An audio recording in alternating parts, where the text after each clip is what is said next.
Alright boys, before we get started, as always, a bit of a disclaimer. This is from my perspective, so it is focused on my opinion. I was able to rank as Masters last season, and I am aiming for Grandmasters this season. And I've played this game since beta, so I'd like to think I have a fairly good amount of information when it comes to this role. This will be a guide to help people with the support role and everything it entails. If this does not apply to you, then this video may not be for you, but you may learn a thing or two. Feel free to leave any additional suggestions below, it's nice to help each other out. Anyways, let's crack on, I hope you enjoy. So, if you've watched my other guides, you know I'm going to cut this video up into 3 parts. Part 1 is going to be the current supports that are top tier. Part 2 is going to be strategies, farm, where to go and what to do, start to finish. Part 3 is going to be builds. Before we get into part 1, make sure to like this video so it can be put out there for all the new players wanting a positive guide. And if you want to subscribe, I upload Smite videos 3 times a week. Alright, part 1. So, in Smite's current state, which is season 9.3, there are a few guardians that stand out from the rest. This could be because of the current meta and demand for high crowd control or utility. Either way, we're going to look at these supports and why they're so strong at the moment. So, the strongest guardians at the moment are gods such as Geb, Atlas, and Athena. If you play ranked, at least one of these gods is always banned, and for very good reason. So if you're looking for a strong support, then these 3 gods are probably your best bet. Now Geb. He's strong at the moment due to his recent change to his ult, now that it also does flat damage as well as percent damage, which is one of the only abilities in the game to utilise both. Geb Shield is also one of the best support abilities there is, due to its CC cleanse and the HP shield that you get instantly and can turn a fight. Atlas, he's really good at the moment due to his level 2 potential. It's been crazy at the moment for a kill secure. As soon as Atlas hits that level 2, he can use his grab to pick up a poor ADC or support and get them ahead with a free kill. Atlas also has very strong peel with the recent changes to his damage numbers. Atlas puts a lot of damage out even when building full tank. Lastly, Athena. She's played so much due to her instant potential to join a team fight. You never have to worry about not rotating properly or not being there when you should be, as her role is global and it can put her right in the middle of a fight in a couple of seconds.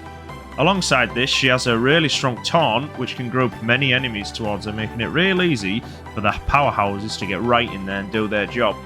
Now, there are other supports that are quite strong, usually in their own aspect because of something in their kit. For example, Khepri, he has really good lockdown capability, and his ultimate, being able to revive a teammate, can really turn a fight when they're not expecting it. Artio's really good. She has a 6-second cripple and a power reduction, which can really mess up a lot of moment characters. It makes a Tia and a Fenrir totally redundant. Then you have someone like Cerberus, who has a built-in anti-heal passive, which heals him in the process, making him really strong against healing gods. Gods that you probably want to avoid in the support role are Jormungandr, Cthulhu, and probably Sobek. These gods just aren't what they used to be, and they don't peak in the support role, but are sometimes better off in the solo lane, which they can really shine. If you have an Atlas against a Cthulhu, 9 times out of 10, the Atlas is going to be really outshining the Cthulhu. Alright, part 2. After you've bought your items, you want to head over to the green support buff that you and your ADC will kill. That's here on the map.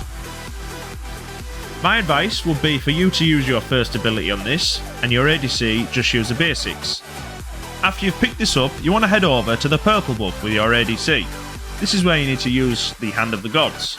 I will talk about this item in the next segment. Now, after your ADC has the purple buff, you're going to rush as quickly as you can to wave. Try not to miss any minions if you can help it. Whoever gets to level 2 first will have the edge on the first fight. If you end up clearing the minions first, then quickly move into a harpy and kill it before the enemy team have cleared the wave. The 3 harpies are located here in the duo lane. Now, this will give you more XP so you can get your support abilities up and quicker than their support. If you defeat the first wave, then most likely you'll defeat the next wave quicker, which will give you pressure, which gives you the opportunity to get the other 2 harpies. Now, you want to tank these harpies because you don't want your ADC to lose more health than needed. Now, in this meta, it is sometimes possible for the enemy jungle to gank duo real early on, especially if you have a lot of pressure, so just be wary of this. After a couple more waves and the harpies, you'll hit level 5. This will be your big power spike in the duo, so try and get a fight if they are still level 4. Once you have enough gold for your first item, I'd suggest backing to buy the Gauntlet of Thebes. Again, I will talk about this in the next segment. Then head over to mid lane. This will be your new lane for most of the game. You are now building up your tankiness as you patrol mid lane, which will usually be a 3v3 lane joined by mid, jungle and support. You will be helping your mid and jungle clear camps in the area. Try giving them pressure so they can do this. This is also your time to keep an eye out on both solo and ADC lanes and choosing a good time to gank. For example, is their enemy ADC pushing up alone? Do they have no beads? Then go over there and gank. Is the enemy solo pushed up and is under half HP? And go over there and secure a kill. Once you get into the late game, your main job is going to be a sponge to soak up all the abilities and ultimates that could kill your squishy damaged teammates. The more ultimates and abilities you take from the enemy, the better, as it will put them at a disadvantage. Your main target for your crowd control should be the squishy gods on their team, such as their ADC, mid laner, jungle, whoever's outputting the most damage, that's what I'd usually go for. But make sure to protect your squishy team in the process by any means necessary. This is your job after all. Alright, part 3. So I'm going to be doing 2 generic builds that I'll give you today. One build is for a passive support, such as a Khepri, a Geb, a Ganesh. This will consist of a Sentinel's Blessing, and then later at level 17 you want to buy the Sentinel's Embrace.